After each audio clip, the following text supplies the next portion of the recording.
Tech Cocktail Sessions, educational and inspirational talks from experienced startup founders, entrepreneurs, and thought leaders.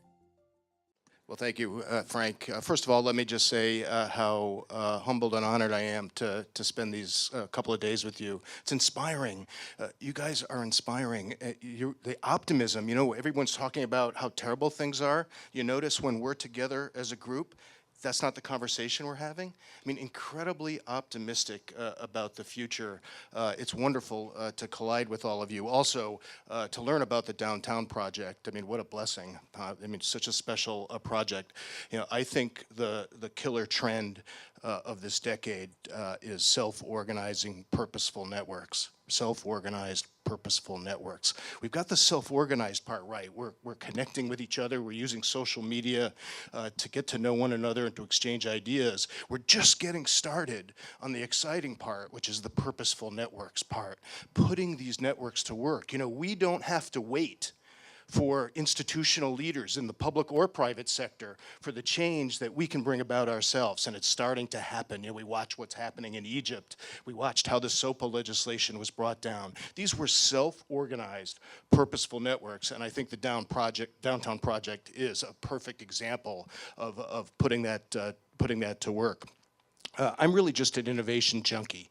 I mean, I eat, you know, sleep and breathe this stuff. Whether it's small little things like taking the cab, you know, from the airport the other day and getting the scenic route here to the downtown area. I mean, there's got to be a better way, right? I mean, you're fellow innovation junkies. Everything you do, you're waiting in a supermarket line, whatever it is, there's always a better way. I mean, that's the blessing of being an innovation junkie, or whether it's big things. You know, you drive by our urban public schools. It makes me want to cry. I mean, how did we let that happen in this country? How did we let that happen in this country? So if you're an innovation junkie, like I know you are, we can do better. We have to do better. We don't have to invent anything new. What's getting in our way is not the lack of technology. We have more technology than we humans know how to use. I mean, I'm glad we celebrate invention and new technology, and I hope we keep doing it. But the truth is, we don't know how to use the technology we already have to solve the really big problems we have, like education, for example. We can do better. We should be transforming our public school system. We should be transforming our healthcare system. So I have been studying this, and I created what I call BIF, the Business Innovation Factory. It's a nonprofit. We've got about 5,000 like-minded innovation junkies, individuals, organizations, and communities that want to go up the learning curve to understand and practice R&D for new business models and social systems. We know how to do R&D to develop new products and technology. We don't know how to do R&D for new business models and social systems. Why aren't we trying more stuff? Why aren't we experimenting more? This is the innovator's day. I really believe that. During tough times that people have mentioned already this afternoon, we get a hearing. People want new, fresh thinking. You know, they want bold ideas right now. This is our window of opportunity, and that's really exciting. That's the good news. The bad news is we've turned it into a buzzword. We've turned innovation into a buzzword. Everybody's an innovator. You know, everything's an innovation. And of course, if that's true, no one's an innovator and nothing is. We have to get underneath those buzzwords. And that's what I've been trying to do. And we don't have all the answers. We're just trying to go up that learning curve. I'm going to tell you my personal journey. I think I might be the oldest person in this room here. And I think the goal for all of us is to get better faster. Right, every single day. If you don't wake up and you don't spend the day getting better, you're falling behind in the 21st century. I've used up probably half of my 9 lives across both the public and private sector. My wife would say more than half of my 9 lives. I started in industry, worked for one of the major pharmaceutical companies. My claim to fame was being the product manager for a product you may have heard of called Prozac. I usually say we were successful despite ourselves, but it was an amazing, amazing opportunity. It was a marketer's dream. We changed the way people think about depression and affective disorders in this country.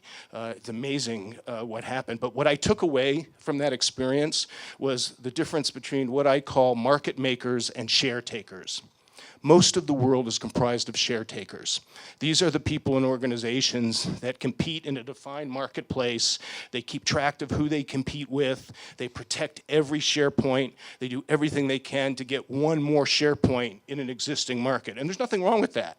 There's nothing wrong with share taking. But where are the market makers? Where are the people and organizations that don't settle for the way markets and industries are defined today, but understand that we have technology available to us today that we can create entire new markets? We need more market makers. That's been with me my entire career. I then went off and became a road warrior consultant, spent about 25 years, first with Arthur D. Little, then as a senior partner at Accenture. I have every black and blue mark that you can possibly imagine in what it takes to work with senior executives to try to create significant business model change, And the truth of the matter is, I'm still learning what I learned all those years, but the truth is we got it wrong. I got it wrong, for sure.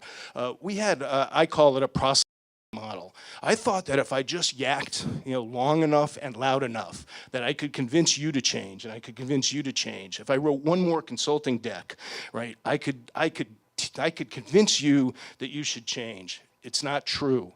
It's not true. I think what you have to do are find people that want to change, that are wired to change, and connect them together in purposeful ways. Stop trying to convince people and organizations that don't want to change. They're not going to. They're not going to. They're too busy pedaling the bicycle of the way it works today to reimagine and reinvent it. So find people who are, find organizations that are, and connect them. Give them the tools, give them the platforms so they can reinvent, so that they can reinvent. After I came out of consulting, the firm had gone public. I had been traveling around the world, hardly at home most weeks, and I had asked my wife if I could take a year off just to catch my breath and figure out what I was going to do next in my career. She agreed, and after about 3 months, she reneged. She said there was no job opening for a strategy consultant at home. That job was already filled. So I had to find something else to do. And so in this next phase of my career, I became an accidental bureaucrat. I made the mistake of raising my hand to the then newly elected governor, the previous governor of the state I live in, Rhode Island, and asked how I could help.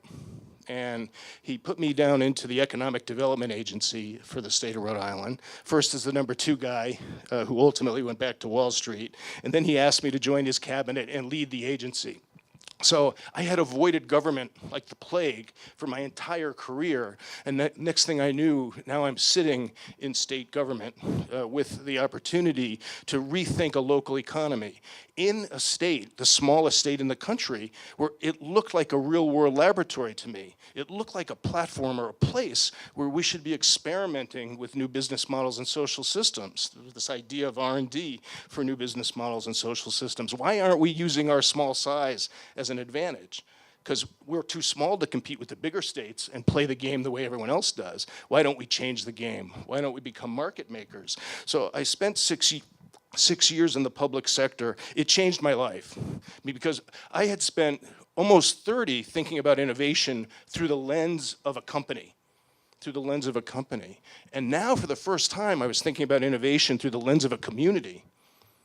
And that changed my life. It was an epiphany for me because you could see the way the parts moved, the way the public and private sector worked, the way colleges and universities interacted with companies, interacted with government, or not, is usually the case. And so for me, it became an imperative to think about how could we connect the dots horizontally? How could we get more collaboration muscle where we could experiment with new education systems, new healthcare systems, or new business models for organizations. And BIF became a response to that. I was out giving this talk a lot, and some of the innovation gurus that I looked up to, guys like Clay Christensen was mentioned before, John Seely Brown, out here on the West Coast, were encouraging me, saying, Saul, that's a good idea, a real-world laboratory. The conditions where you could get ideas off of the whiteboard and actually put them into the real world to see if they work. Because if we don't experiment experiment more, we're not going to transform any of these social systems. So BIF became a reality. We've got about 5,000 innovation junkies as part of our network. We're working on projects all over the country in each of these social system areas. We run a smaller, more intimate TED-like conference. This is where I met Tony the first time. He's spoken at it 3 times, and it's pretty inspiring. I'll leave you with 3 words that we think comprise what we call the BIF genome. If you really want to transform something, don't think process reengineering, think genetic reengineering. And the 3 words are connect, inspire, and transform. Connect, inspire, transform. Connect because innovation is a team sport. This idea that Tony talks about to increase collisions, we call it enabling random collisions of unusual suspects. Random collisions of unusual suspects. Tony's absolutely right. The gold is in the gray area between us. We spend way too much time in our silos. You have to get out on the edge if you want to get better faster. And if you want to get better faster and create new ideas and new solutions, right, you're going to need more collisions. So how do you create the conditions for that? So connect is really, really important because that's where innovation happens in the gray space. Inspire. We have to become inspiration accelerators. Right? We have to inspire ourselves and each other, and I think storytelling is the greatest tool. You notice everyone up here told stories, about themselves, stories about what they're doing. That's what we connect to. That's how you create an emotional connection. That's how you transform things. The most interesting companies I know are not companies, they're movements. Right? One of the reasons I'm so impressed with what Zappos is doing is because I think it's a movement. I really do. I don't think of it as a company. People want to work there. People want to come here and be part of this downtown project. He's creating a movement. Don't think company. Think movement. And lastly, transform. I'll just share a couple of thoughts about transformation. We're a country of tweakers. We love to tweak stuff. We love to make incremental changes to the way things work today. That's not good enough. If you believe, like I do, that if we're going to create the 21st century we want, if we're going to fix our healthcare system, our education system, our communities, these are not tweaks. You can't take the way it works today, throw technology at it, and hope that we're going to get the transformation that we want. You need to create the conditions where you can experiment with entirely new models, which is what's going on here in the downtown project. The first thing you need to do is change your lens. Because if you don't change your lens, the best you're ever going to get is incremental change. I think the lens you want is the lens of the end user, the customer, the citizen in the community, the patient in the healthcare system, the student. Why don't we have these end users at the center of our design process, right, so that we can create true transformational change? And the last thing that you need to do, I use the technical term, try more stuff.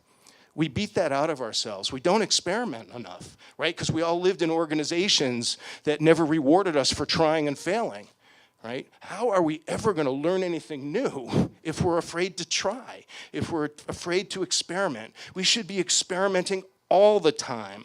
All the time. One of my favorite quotes is by Steve Blank. Some of you probably know him out at Stanford in the entrepreneurship space. He says that startups are temporary structures to iterate business models until you find one that's repeatable and scalable. I think the comment was made earlier about that. That is so true. I mean, why are you writing a business plan? Why are you writing a business plan when you know that you're going to go through 8 or 9 business model experiments before you get to the one that's repeatable and scalable? We need to try more stuff. We need to get comfortable with experimentation.